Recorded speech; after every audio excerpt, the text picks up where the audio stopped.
여기야. 엄마 여기 있어. 어머님은 이제 우리 걱정하실 필요 없어요. 편히 쉬시라고 했잖아요. 이야기 시작 전 구독과 좋아요 눌러주시고 끝까지 함께 해주시기 바랍니다. 이야기 시작합니다. 겨울이 왔습니다. 요양원 3층 구석 방 창밖으로 눈이 내렸습니다. 하얀 눈송이들이 철창에 부딪혀 녹아내렸습니다. 방문자는 그 모습을 하염없이 바라보았습니다. 70평생 그녀는 단 한 번도 남의 손을 빌린 적이 없었습니다. 새벽 4시면 일어나 시장 국밥집 불을 지폈습니다. 찬물에 손이 터지고 뜨거운 국물에 팔뚝이 데어도 참았습니다. 단돈 1,000원짜리 국밥 한 그릇에 담긴 정성은 그 누구에게도 지지 않았습니다. 손님, 오늘 날씨가 춥지요? 국물 뜨끈하게 드세요. 그렇게 모은 돈으로 작은 상가 건물을 샀습니다. 자식에게 물려줄 유산이었습니다. 허리 굽은 어머니가 일군 재산이니 아들 도영이가 소중히 여기리라 믿었습니다. 하지만 세상은 그녀의 믿음을 배신했습니다. 며느리 박연진이 들어온 날부터였습니다. 화장은 진했고 향수 냄새는 독했습니다. 연진은 시어머니를 보며 웃었지만 그 눈빛은 차가웠습니다. 어머님, 이제 편히 쉬세요. 제가 다 알아서 할게요. 처음엔 고마웠습니다. 나이 들어 힘든 몸 누가 도와준다니 감사했습니다. 그러나 연진은 도와주는 게 아니었습니다.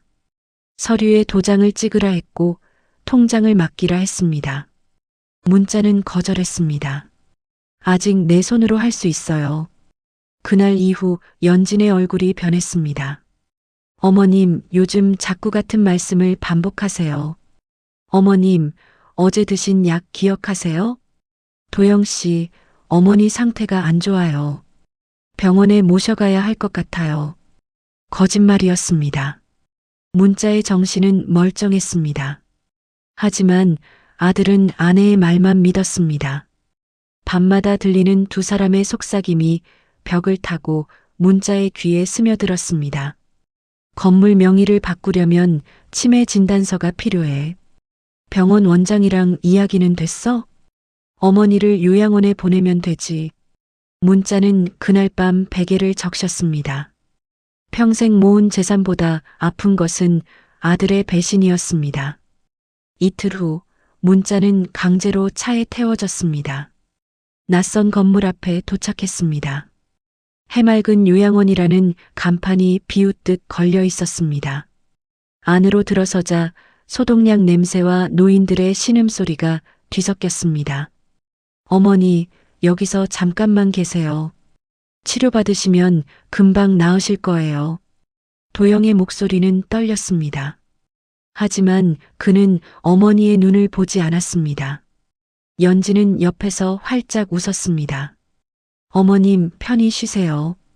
자주 올게요. 그들은 다시 오지 않았습니다. 3층 구석방은 좁았습니다. 침대 하나, 낡은 옷장 하나가 전부였습니다. 창문은 잠겨 있었고 문 밖에는 늘 누군가 지키고 있었습니다. 문자는 항의했습니다. 나 멀쩡해요. 여기서 나가야 해요. 간호사는 웃으며 말했습니다. 할머니, 약 드세요. 그럼 기분이 나아지실 거예요. 약을 먹으면 정신이 흐려졌습니다. 하루가 사라지고 이틀이 흘렀습니다. 문자는 약을 혀 밑에 숨겼다가 뱉어냈습니다. 정신을 붙잡아야 했습니다. 복수는 맑은 정신에서만 가능하니까요. 석 달이 지났습니다. 어느 목요일 오후 창밖에 익숙한 차가 보였습니다. 도영과 연진이었습니다. 문자는 침대에서 일어나 창가로 달려갔습니다. 손을 흔들었습니다. 소리쳤습니다. 도영아, 여기야. 엄마 여기 있어. 하지만 유리창은 두꺼웠고 목소리는 닿지 않았습니다. 아들은 고개를 들지 않았습니다. 연진이 그의 팔짱을 끼고 웃으며 무언가 말했습니다. 두 사람은 원장실로 들어갔습니다. 1시간 후 그들은 서류 봉투를 들고 나왔습니다. 연진의 얼굴에는 만족스러운 미소가 걸려 있었습니다. 도영은 여전히 고개를 숙이고 있었습니다. 문자는 무릎이 꺾였습니다. 바닥에 주저앉았습니다. 차가운 눈물이 뺨을 타고 흘렀습니다. 그때였습니다. 할머니, 괜찮으세요? 낯선 목소리였습니다. 문을 열고 들어온 이는 흰 가운을 입은 젊은 여자였습니다. 명찰에는 주여정 봉사의사라고 적혀 있었습니다. 할머니, 우세요? 어디 아프세요? 문자는 고개를 저었습니다. 아픈 건 몸이 아니었습니다. 여정은 조용히 문자의 옆에 앉았습니다. 한참을 아무 말도 하지 않았습니다. 그저 함께 있어 주었습니다. 선생님, 문자가 입을 열었습니다. 목소리는 쉬어 있었습니다. 나는 미치지 않았어요. 정신 멀쩡해요. 그런데 여기 갇혀 있어요. 여정은 문자의 눈을 똑바로 바라보았습니다. 그 눈빛에는 의심이 아닌 믿음이 있었습니다. 알아요, 할머니. 보면 알아요. 그날부터 여정은 일주일에 2번씩 문자를 찾았습니다. 약 대신 비타민을 주었고 산책을 시켜주었습니다.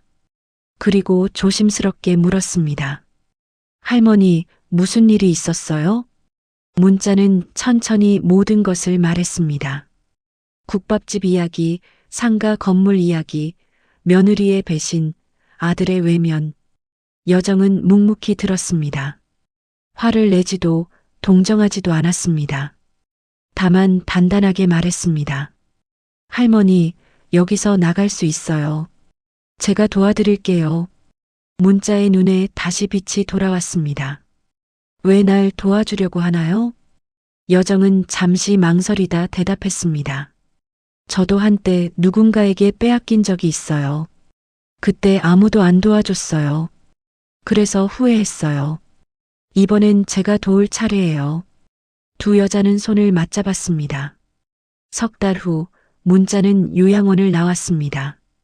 여정이 변호사를 통해 불법 감금 소송을 준비했고 요양원 측은 조용히 문자를 풀어주었습니다. 하지만 문자는 집으로 돌아가지 않았습니다. 이미 그 집은 연진의 이름으로 바뀌어 있었습니다. 문자는 여정이 마련해준 작은 원룸에 짐을 풀었습니다. 창밖으로 도시의 불빛이 보였습니다. 그녀는 서랍에서 낡은 공책 한 권을 꺼냈습니다. 첫 페이지에 또박또박 이름을 적었습니다. 박연진. 그리고 그 밑에 한 줄을 더했습니다. 내가 내 노후를 지옥으로 만들었으니 나는 내 남은 생을 무덤으로 만들어주마. 문자의 손은 떨리지 않았습니다. 70평생 국물 끓이고 설거지하느라 거칠어진 그 손은 이제 복수의 칼을 쥐고 있었습니다. 창밖에는 여전히 눈이 내렸습니다. 하지만 이제 그 눈은 차갑지 않았습니다. 서리꽃처럼 날카롭고 단단하게 문자의 복수는 이제 막 피어나기 시작했습니다. 봄이 왔습니다. 문자는 요양원을 나온 지 2달째였습니다. 여정이 마련해준 원룸은 좁았지만 따뜻했습니다. 아침마다 창문을 열면 골목길 풍경이 보였습니다. 자유였습니다. 하지만 문자는 밖으로 나가지 않았습니다. 연진이 볼까 두려워서가 아니었습니다. 때를 기다리는 중이었습니다. 복수는 서두르면 안 됩니다. 국밥 육수처럼 천천히 우려내야 진한 맛이 납니다. 문자는 낡은 노트북 앞에 앉았습니다. 여정이 가르쳐준 대로 인터넷을 켰습니다. 검색창에 박연진을 쳤습니다. 화면에 며느리의 얼굴이 떴습니다. 명품 옷을 입고 호텔 로비에서 웃고 있었습니다. 기사 제목이 보였습니다. 청담동 사교계의 샛별, 박연진 여사의 자선 활동. 문자는 화면을 확대했습니다.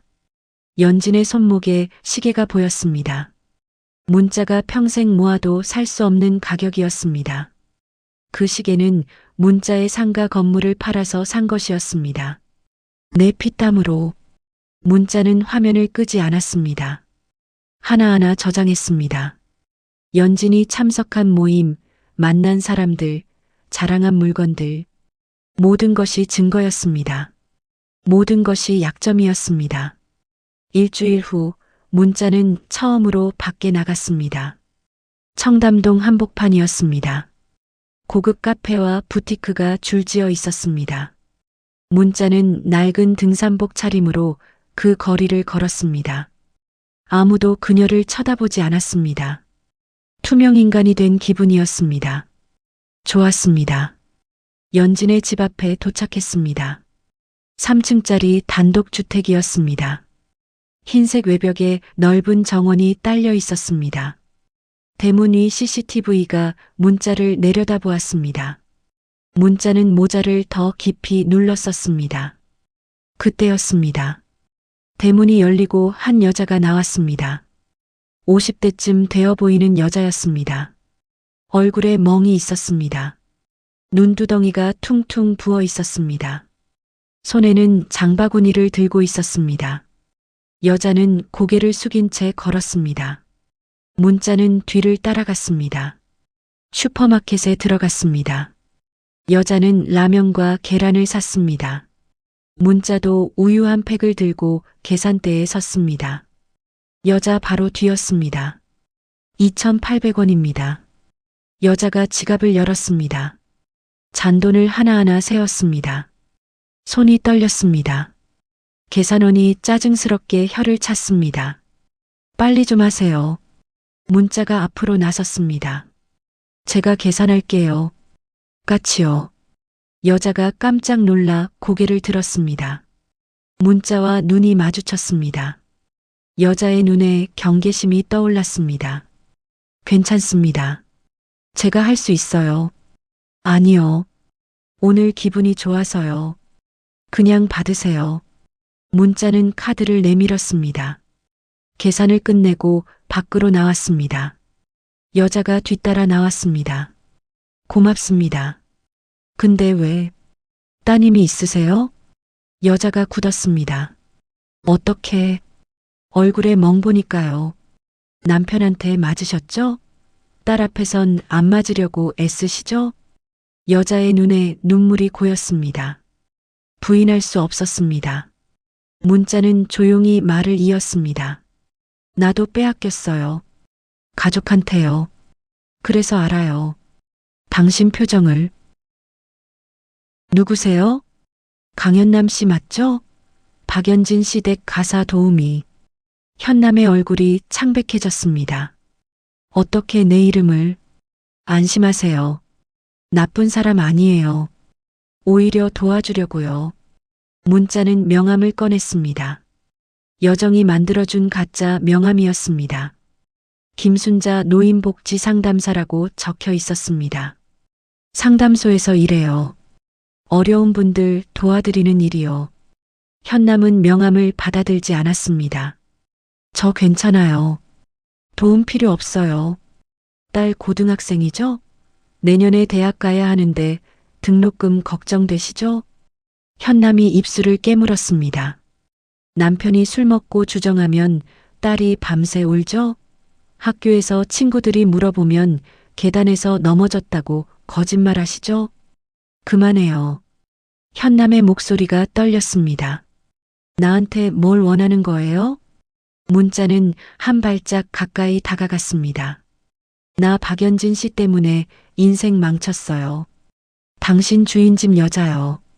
현남이 눈을 크게 떴습니다. 연진 씨가 뭘 했는지 알고 싶어요. 집안에서 뭐 하는지, 누구 만나는지, 뭘 숨기는지. 안 돼요. 그건 안 돼요. 왜요? 들키면 나 쫓겨나요. 우리 딸 먹여 살려야 해요. 문자는 고개를 끄덕였습니다. 알아요. 그래서 제안하는 거예요. 무슨 제안이요? 나 도와주면 당신 남편 처리해 줄게요. 현남이 숨을 멈췄습니다. 뭐라고요? 합법적으로요. 폭행죄로 고소하고 이혼 소송 도와드릴게요. 변호사 비용도 내가 댈게요. 딸 대학 등록금까지. 현남은 말을 잃었습니다. 문자는 계속 말했습니다. 단 연진이 집에서 하는 일 다 알려줘요. 전화 통화, 손님 방문, 서류 보관 다요. 그게 가능할까요? 나 70평생 불가능한 거 없었어요. 새벽 4시부터 국밥 끓이고 건물도 샀어요. 혼자 힘으로요. 그러니까 믿어요. 현남은 한참을 망설였습니다. 바람이 불었습니다. 장바구니 속 라면 봉지가 바스락거렸습니다. 생각해 볼게요. 내일까지만 기다릴게요. 문자는 명함을 현남의 손에 쥐어주고 돌아섰습니다. 다음 날 오후 전화가 왔습니다. 저 강현남입니다. 하겠습니다. 문자는 미소 지었습니다. 잘 생각했어요. 후회 안 할 거예요. 일주일 후 현남이 첫 보고를 했습니다. 커피숍에서 만났습니다. 현남은 수첩을 꺼냈습니다. 떨리는 손으로 펼쳤습니다. 연진 씨 매주 화요일마다 한남동 빌딩에 가요. 혼자요. 무슨 빌딩? 법무법인이에요. 박동인 변호사 만나요. 박동인? 문자는 그 이름을 기억했습니다. 자신의 재산을 가로챌 때 서류 작업을 도운 변호사였습니다. 또요?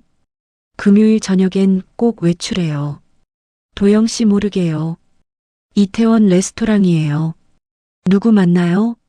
남자요. 젊은 남자. 문자의 눈빛이 날카로워졌습니다. 얼굴 봤어요? 네. 사진 찍었어요. 현남이 핸드폰을 꺼냈습니다. 화면에 연진과 낯선 남자가 와인잔을 부딪히는 모습이 찍혀 있었습니다. 친밀했습니다. 잘했어요. 그리고 이것도요. 현남이 서류 봉투를 꺼냈습니다. 연진 씨 서재에서 발견했어요. 복사했어요. 문자가 봉투를 열었습니다. 안에는 부동산 계약서가 들어 있었습니다. 문자의 상가 건물을 또 다른 사람에게 넘기는 계약서였습니다. 날짜는 석 달 후였습니다. 팔려고 하네요.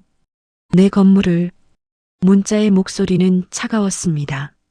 더 있어요? 연진 씨 핸드폰 비밀번호 알았어요.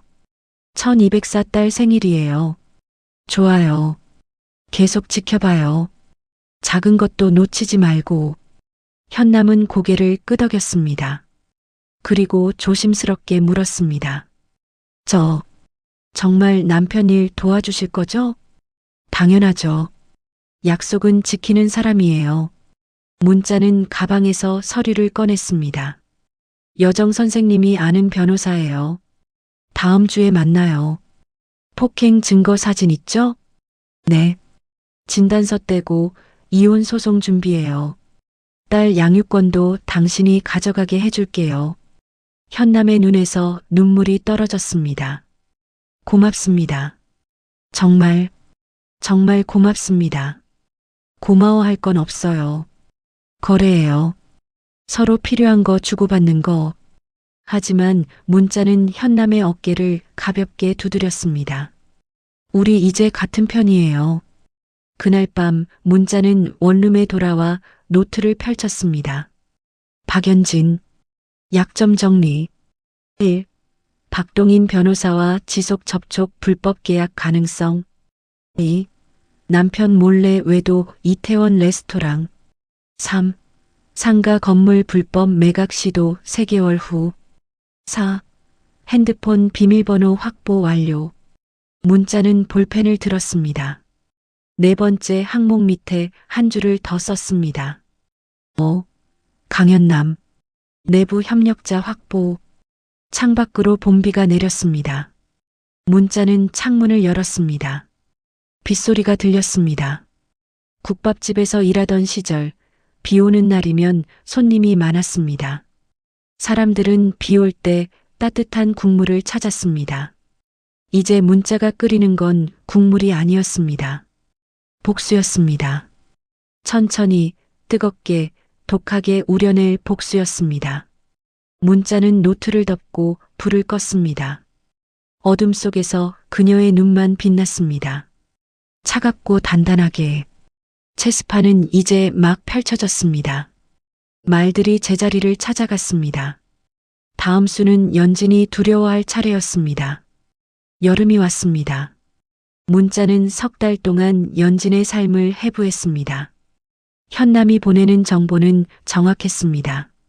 연진의 스케줄, 만나는 사람들, 숨기는 비밀들, 모든 퍼즐 조각이 모였습니다. 이제 움직일 때였습니다. 문자는 여정을 불렀습니다. 작은 찻집에서 만났습니다. 여정은 서류 가방을 들고 왔습니다. 할머니, 준비됐어요. 뭐가요? 병원이요. 청담동에 피부과 열었어요. 연진 씨가 다니는 곳 바로 옆 건물이에요. 문자는 고개를 끄덕였습니다. 이름은 여정의원. 제 이름 그대로 썼어요. 어차피 연진 씨는 저 모르니까요. 비용은 할머니가 주신 돈으로 충분했어요. 작지만 깔끔해요. 부자 동네 아줌마들 올만해요. 여정은 사진을 보여주었습니다. 밝은 조명의 흰색 인테리어였습니다. 고급스러웠습니다. 잘했어요. 이제 연진 씨가 오게 만들어야죠. 쉬워요. 그 여자 허영심 많아요. 공짜 시술 쿠폰만 뿌리면 와요. 문자는 가방에서 명단을 꺼냈습니다. 연진이 속한 부인의 회원 30명의 이름과 주소였습니다. 이 사람들한테 먼저 보내요. 입소문 나면 연진이도 와요. 알겠습니다. 여정은 잠시 망설이다 물었습니다. 할머니, 괜찮으세요? 얼굴이 어두워 보여요. 문자는 찻잔을 들었습니다. 차는 식어 있었습니다. 밤에 잠이 안 와요. 왜요? 도영이 생각하면요. 문자의 목소리가 낮아졌습니다. 그 애가 완전히 나쁜 놈은 아니에요. 약한 거죠. 연진이한테 휘둘린 거예요. 그래도 어머니를 버렸잖아요. 알아요. 알지만 문자는 말을 잇지 못했습니다. 여정은 조용히 그녀의 손을 잡았습니다. 할머니, 복수하다 보면 마음 약해지는 순간 와요. 그때 포기하면 안 돼요. 안 포기해요. 절대. 좋아요. 그럼 계속 가는 거예요. 두 사람은 찻잔을 부딪혔습니다. 일주일 후 여정 의원이 문을 열었습니다. 반응은 즉각적이었습니다.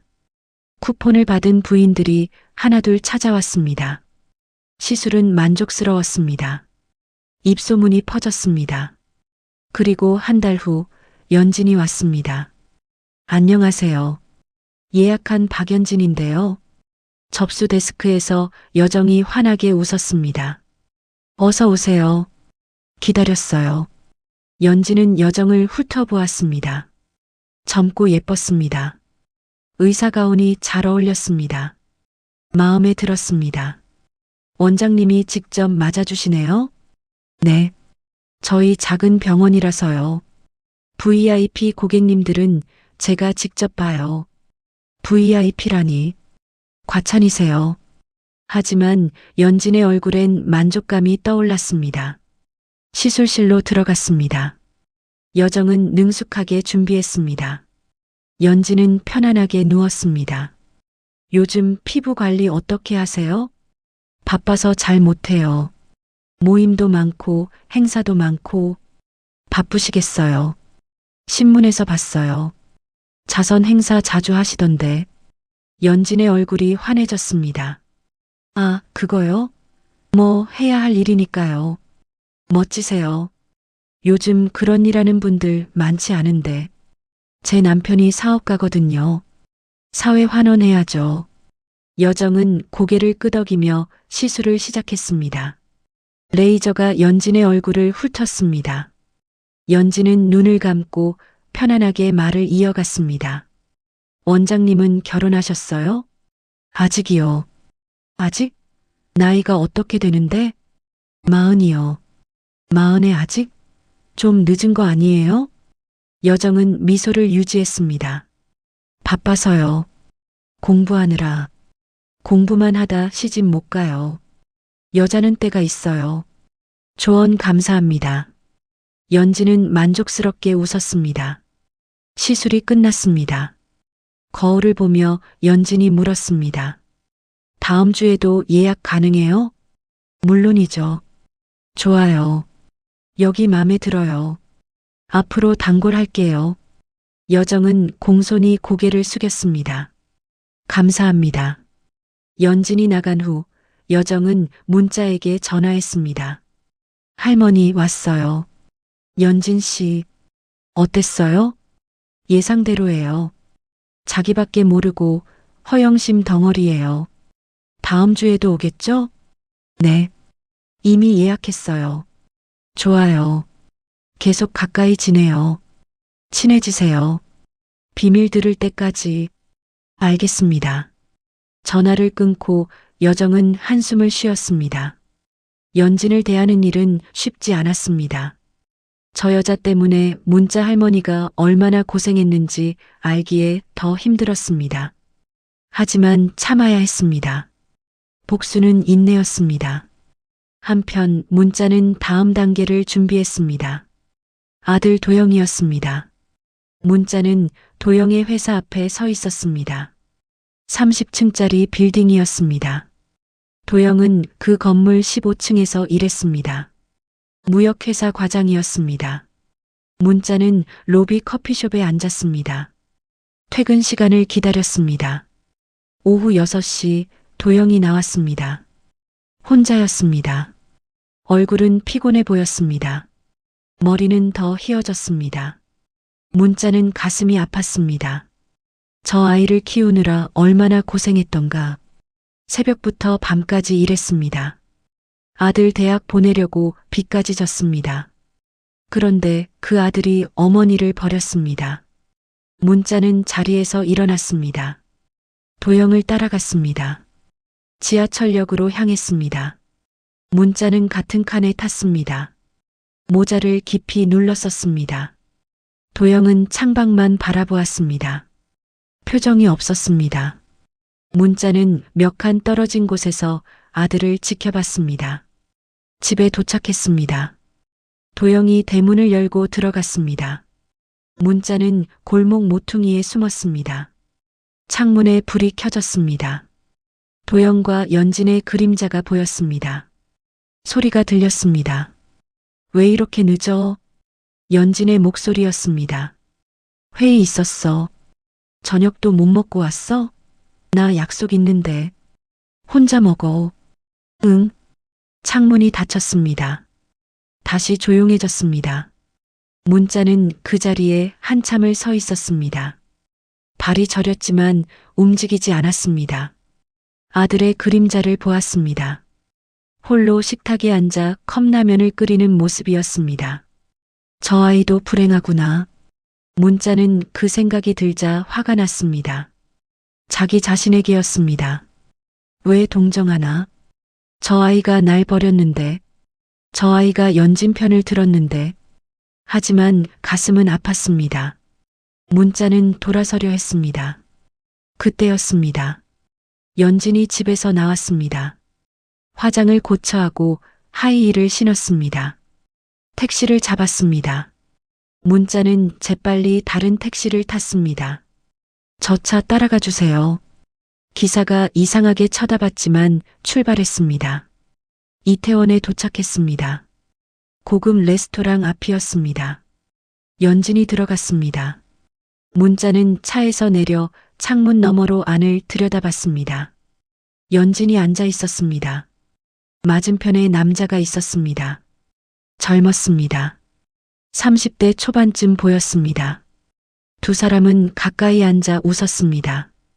연진이 남자의 손을 잡았습니다. 문자는 핸드폰을 꺼내 사진을 찍었습니다. 여러 장 찍었습니다. 그리고 집으로 돌아왔습니다.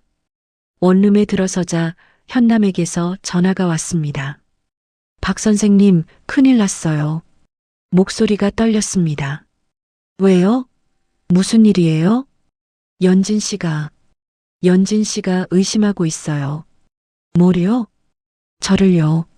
아까 서재 들어갔다 나오는데 연진 씨가 서 있었어요. 여기 왜 왔냐고 물었어요. 뭐라고 대답했어요? 청소한다고 했어요. 근데 믿는 것 같지 않아요. 표정이 무서웠어요. 문자는 침착하게 말했습니다. 진정하세요. 증거 없으면 괜찮아요. 아니에요.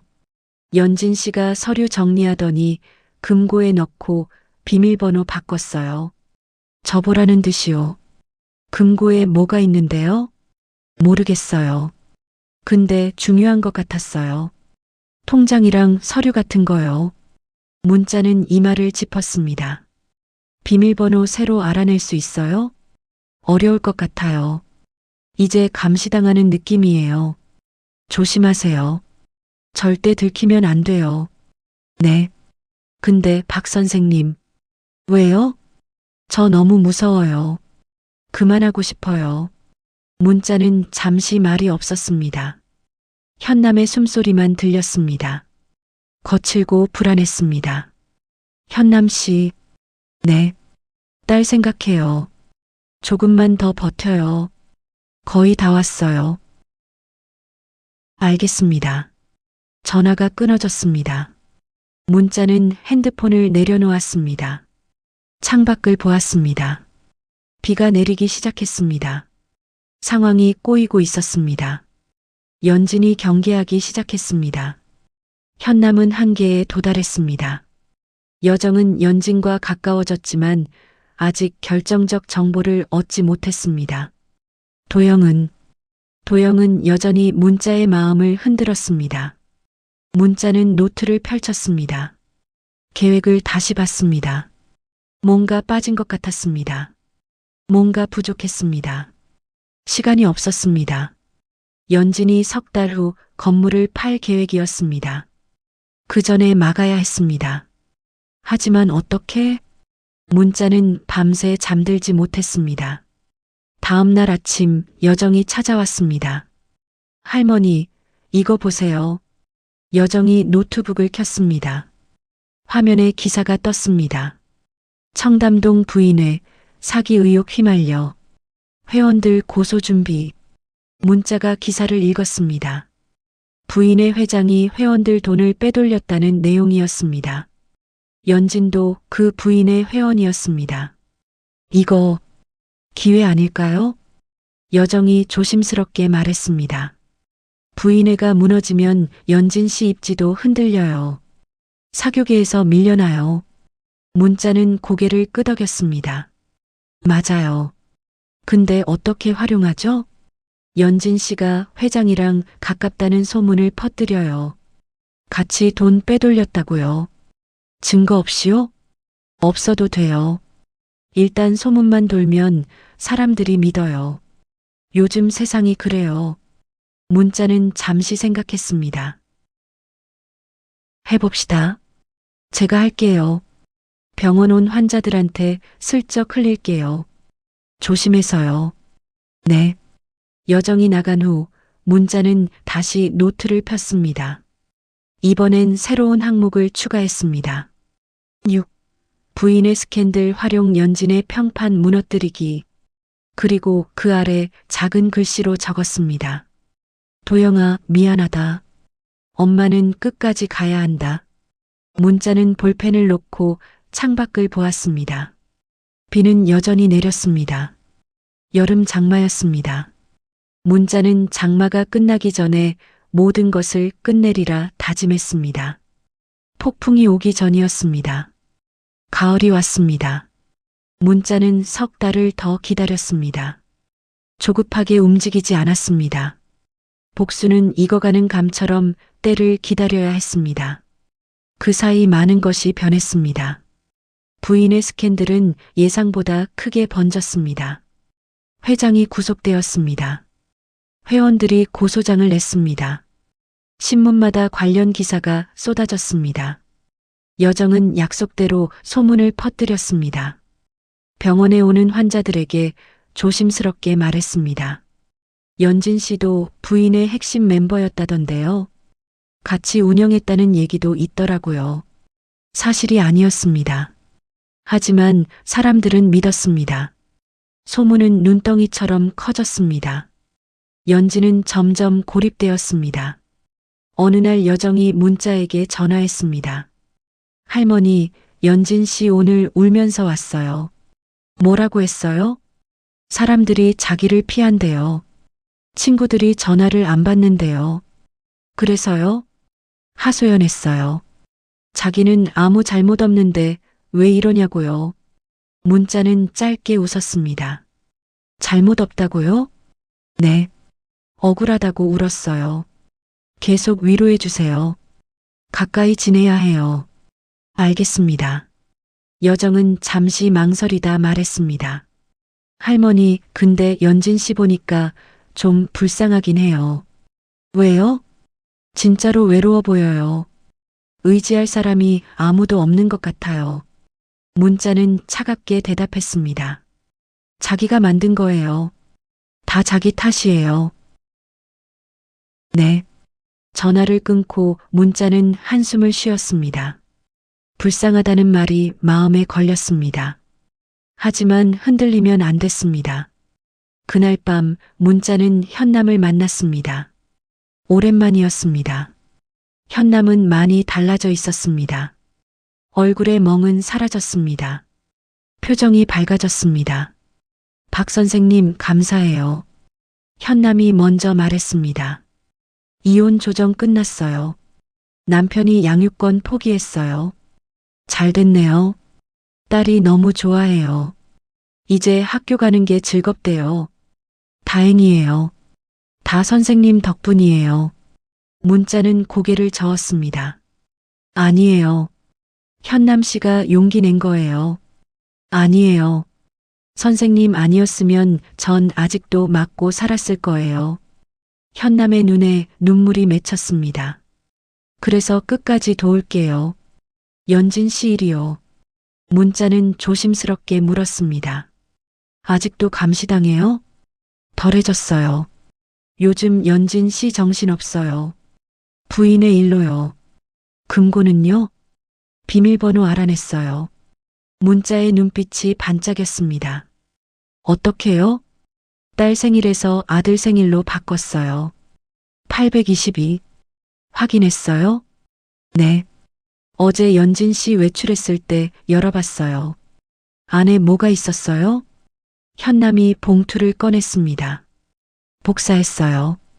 이거요. 문자가 봉투를 열었습니다. 서류가 여러 장 들어 있었습니다. 부동산 매매 계약서였습니다. 문자의 상가 건물을 다음 달에 팔기로 한 계약서였습니다. 구매자는 익명의 법인이었습니다. 또 다른 서류가 있었습니다. 박동인 변호사와 주고받은 이메일 출력본이었습니다. 건물 매각 대금을 해외 계좌로 빼돌리는 내용이었습니다. 문자는 손이 떨렸습니다. 증거예요. 완벽한 증거. 이걸로 고소할 수 있어요? 당연하죠. 재산 은닉, 횡령, 사기. 다 해당돼요. 현남이 안도의 한숨을 쉬었습니다. 이제 끝나는 거예요? 아니요. 이제 시작이에요. 문자는 서류를 가방에 넣었습니다. 진짜 끝은 따로 있어요. 무슨 뜻이에요? 연진이가 가장 아끼는 것. 그걸 빼앗을 거예요. 그게 뭔데요? 문자는 차갑게 웃었습니다. 명예요. 일주일 후 연진에게 초대장이 도착했습니다. 올해의 자선가상 시상식. 연진은 처음엔 믿을 수 없었습니다. 자기가 상을 받는다니. 부인의 스캔들로 힘든 시기에 이런 좋은 일이 생기다니. 초대장 뒷면에 쪽지가 붙어 있었습니다. 어려운 시기에도 꾸준히 자선 활동을 이어가신 노력을 인정합니다. 많은 분들이 응원하고 있습니다. 연진은 그 쪽지를 보며 울었습니다. 오랜만에 인정받는 기분이었습니다. 여보, 나 상 받아. 도영에게 자랑했습니다. 축하해. 도영의 대답은 무덤덤했습니다. 같이 가줘요. 제발. 알았어. 연지는 새 드레스를 샀습니다. 머리를 했습니다. 메이크업을 받았습니다. 거울 속 자신이 아름다웠습니다.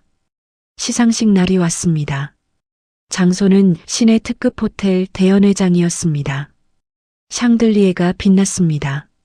하객들이 가득 찼습니다. 100명은 넘어 보였습니다. 연지는 도영과 함께 입장했습니다. 사람들이 쳐다보았습니다.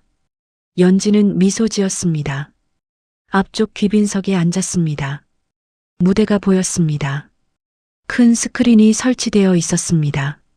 사회자가 나왔습니다.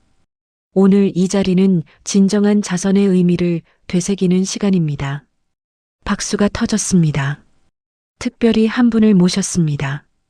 평생 남을 위해 살아오신 분입니다. 연지는 설렜습니다. 자기 얘기라고 생각했습니다. 그분은 바로 조명이 꺼졌습니다. 스크린이 켜졌습니다. 영상이 재생되었습니다. 처음엔 요양원 풍경이었습니다. 노인들이 복도를 걷는 모습이었습니다.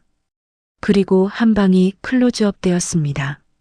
침대에 누운 노인이 보였습니다. 여인 얼굴, 힘없는 손. 카메라가 가까이 갔습니다. 문자였습니다. 연진의 얼굴이 굳었습니다. 영상은 계속되었습니다. 문자가 창밖을 보며 우는 장면이었습니다.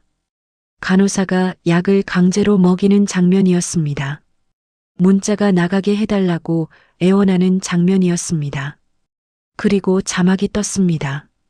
박연진 씨의 시어머니, 박문자 할머니, 며느리에게 재산을 빼앗기고 요양원에 강제 감금되었습니다. 장례가 술렁였습니다. 영상은 더 이어졌습니다. 연진이 요양원 원장과 돈봉투를 주고받는 장면이었습니다. CCTV 화면이었습니다. 연진이 박동인 변호사와 만나 서류에 사인하는 장면이었습니다. 연진이 이태원 레스토랑에서 젊은 남자와 키스하는 장면이었습니다. 마지막 자막이 떴습니다. 이것이 올해의 자선가 박연진의 진짜 모습입니다. 스크린이 꺼졌습니다. 조명이 다시 켜졌습니다. 연진은 얼어붙어 있었습니다. 사람들이 모두 그녀를 쳐다보았습니다. 수군거렸습니다. 도영이 일어났습니다. 이게 무슨 짓이야? 하지만 그의 목소리는 떨렸습니다. 영상을 본 충격 때문이었습니다. 사회자가 다시 무대에 올랐습니다. 박연진 씨, 변명하실 말씀 있으십니까? 연진은 입을 열 수 없었습니다. 그때 뒷문이 열렸습니다. 문자가 들어왔습니다. 검은 한복을 입고 있었습니다. 등을 곧게 펴고 걸었습니다. 사람들 사이를 지나 무대로 올라갔습니다. 연진과 마주 섰습니다. 어머님, 연진의 목소리가 떨렸습니다. 어머님, 오해예요. 전 그럴 의도가... 입 닥쳐요. 문자의 목소리는 차갑고 단단했습니다. 당신이 날 어떻게 했는지 다 봤어요. 저 사람들도 다 봤고요.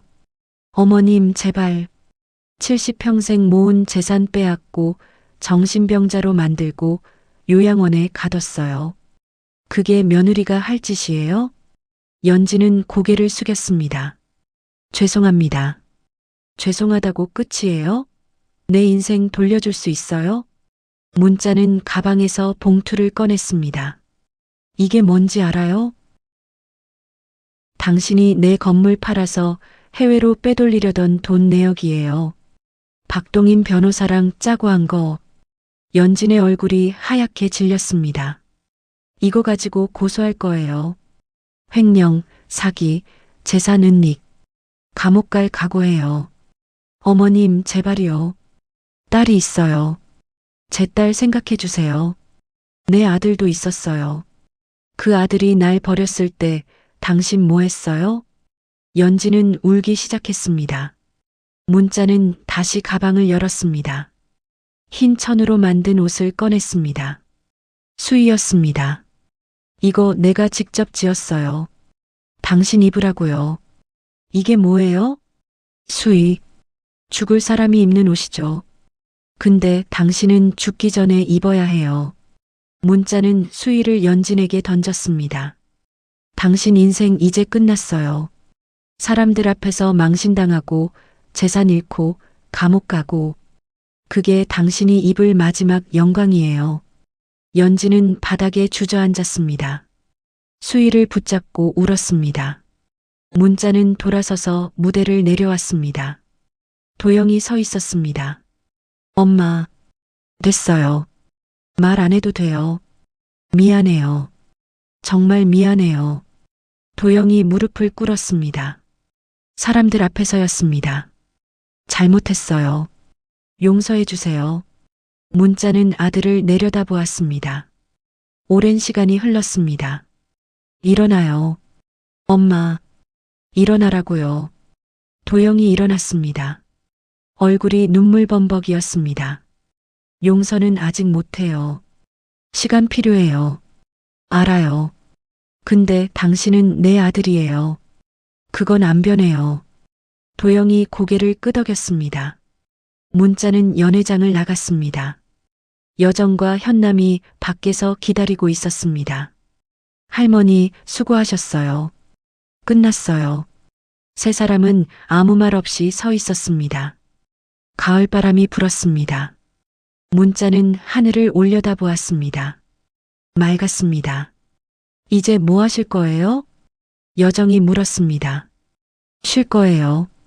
한참 쉴 거예요. 좋아요. 쉬세요. 충분히 쉬세요. 현남이 문자의 손을 잡았습니다. 선생님 고마워요. 제 인생 살려줘서. 나도 고마워요. 덕분에 끝낼 수 있었어요. 여정이 차를 가져왔습니다. 할머니, 바다 보러 갈래요? 오늘 날씨 좋은데. 문자는 고개를 끄덕였습니다. 그래요. 가요. 세 사람은 차에 올랐습니다. 도시를 벗어나 바다로 향했습니다. 문자는 창밖을 보았습니다. 지나가는 풍경이 평화로웠습니다. 복수는 끝났습니다. 하지만 인생은 계속되었습니다. 문자는 그 생각에 조용히 미소 지었습니다. 겨울이 지나고 다시 봄이 왔습니다. 문자는 바다가 보이는 작은 집에서 살았습니다. 여정이 찾아준 집이었습니다. 방 2개에 마당이 딸린 단층 집이었습니다. 크지 않았지만 충분했습니다. 창문을 열면 바람이 들어왔습니다. 짠내가 났습니다. 좋았습니다. 재산은 돌아왔습니다. 법원 판결은 명확했습니다. 연진의 모든 행위는 불법이었습니다. 상가 건물은 문자의 이름으로 돌아왔습니다. 통장도 예금도 모두 환수되었습니다. 연진은 감옥에 갔습니다. 3년형이었습니다. 박동인 변호사도 함께 구속되었습니다. 도영은 이혼했습니다. 하지만 문자는 건물을 팔았습니다. 여정이 놀라며 물었습니다. 할머니, 왜요? 평생 모은 재산인데. 이젠 필요 없어요. 하지만 돈 많아봤자 뭐해요. 갈 때 가져가지도 못하는데. 문자는 차를 따랐습니다. 그리고 쓸 곳이 있어요. 어디예요? 나 같은 사람들 위해서요. 문자는 재단을 만들었습니다. 이름은 영광의 집이었습니다. 자식에게 버림받은 노인들, 재산을 빼앗긴 노인들, 갈 곳 없는 노인들을 위한 곳이었습니다. 그냥 재우고 먹이는 곳 아니에요. 문자가 여정에게 설명했습니다. 존엄을 되찾는 곳이에요. 사람답게 사는 법을 다시 배우는 곳이요. 멋져요, 할머니. 여정 선생님이 의료 봉사 맡아줄 거죠? 당연하죠. 현남 씨한테도 부탁했어요. 요리 가르쳐 달라고요. 현남 씨 요리 잘하나요?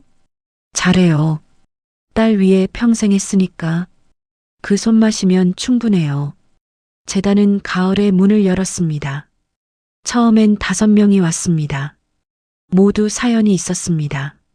문자는 한 명 한 명 이야기를 들었습니다. 판단하지 않았습니다. 그냥 들어주었습니다. 할머니, 제 아들이요. 천천히 말해요. 다 들을 테니까. 밥은 함께 먹었습니다. 현남이 만든 따뜻한 국과 반찬이었습니다. 노인들은 오랜만에 제대로 된 식사를 했습니다.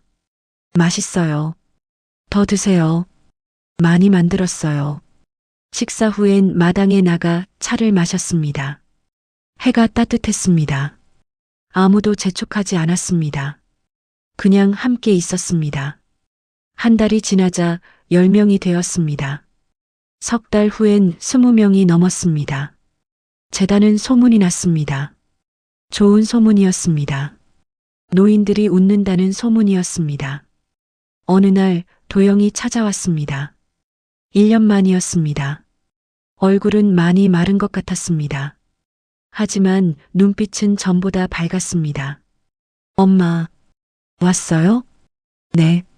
둘은 마당 벤치에 앉았습니다. 한참을 말이 없었습니다. 잘 지냈어요? 도영이 먼저 물었습니다. 네. 잘 지냈어요. 여기. 좋네요. 바다 보이고. 그래요. 아침마다 산책해요. 건강하시죠?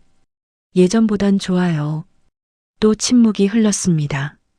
엄마, 도영의 목소리가 떨렸습니다. 죄송해요. 정말 죄송해요. 그 얘기 그만해요.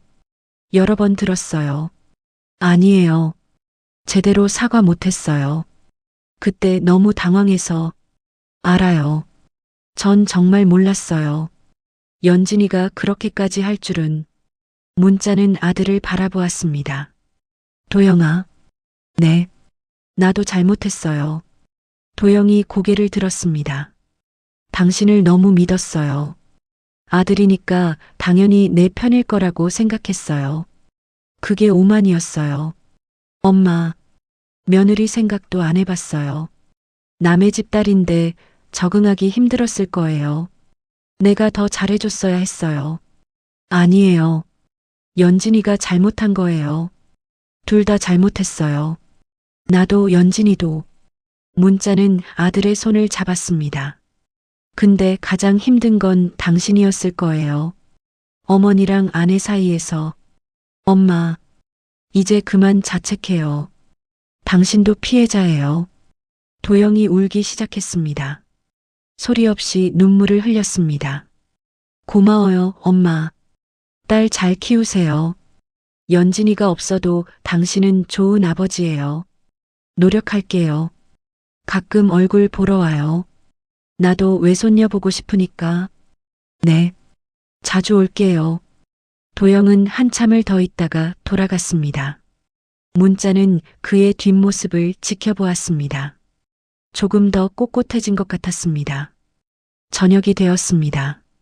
여정과 현남이 찾아왔습니다. 셋은 함께 저녁을 먹었습니다. 현남이 만든 된장찌개와 생선구이였습니다.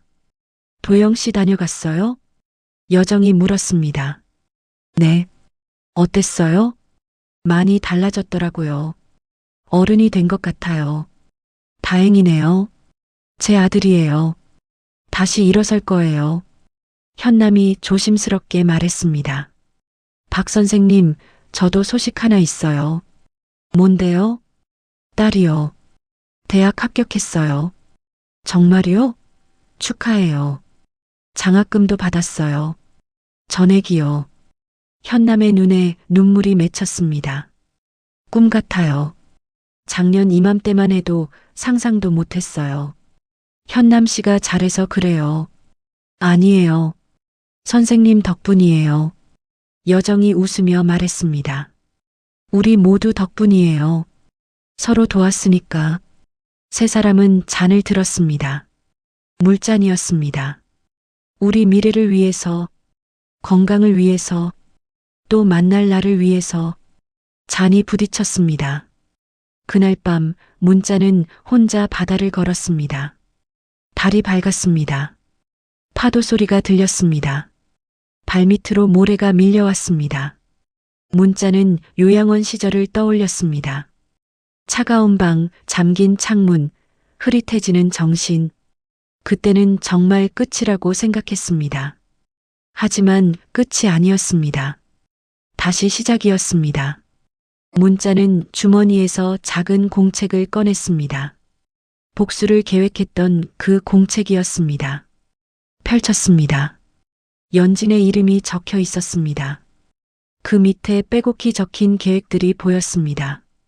문자는 공책을 바다에 던졌습니다. 파도가 공책을 삼켰습니다. 사라졌습니다. 이제 끝이에요. 문자는 중얼거렸습니다. 집으로 돌아왔습니다. 마당에 빨래가 걸려 있었습니다. 재단 노인들의 옷이었습니다. 바람에 펄럭였습니다. 문자는 빨래를 만졌습니다. 보들보들했습니다. 햇볕 냄새가 났습니다. 수의가 아니었습니다. 삶의 옷이었습니다. 문자는 마당 의자에 앉았습니다. 하늘을 올려다보았습니다. 별이 많았습니다. 어디선가 웃음소리가 들렸습니다. 재단에서 자는 노인들의 웃음이었습니다. 문자는 미소 지었습니다. 70평생 처음으로 평화로웠습니다. 복수는 끝났습니다. 하지만 복수보다 더 큰 것을 얻었습니다. 존엄이었습니다. 다시 사람으로 살 권리였습니다.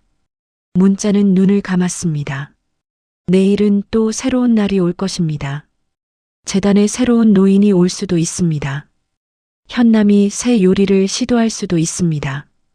여정이 재밌는 이야기를 가져올 수도 있습니다. 도영이 손녀를 데리고 올 수도 있습니다. 모든 것이 가능했습니다. 문자는 다시 눈을 떴습니다. 달빛이 마당을 비췄습니다. 빨래가 바람에 흔들렸습니다. 생명처럼 희망처럼 용서는 신이 하는 것이고 나는 다만 내 자리를 되찾았을 뿐이다. 그 자리에서 나는 다시 봄을 맞이한다. 오늘 이야기가 감동적이셨다면 구독과 좋아요로 응원해주세요. 여러분의 댓글 하나가 더 좋은 이야기를 만드는 큰 힘이 됩니다. 시청해주셔서 감사합니다.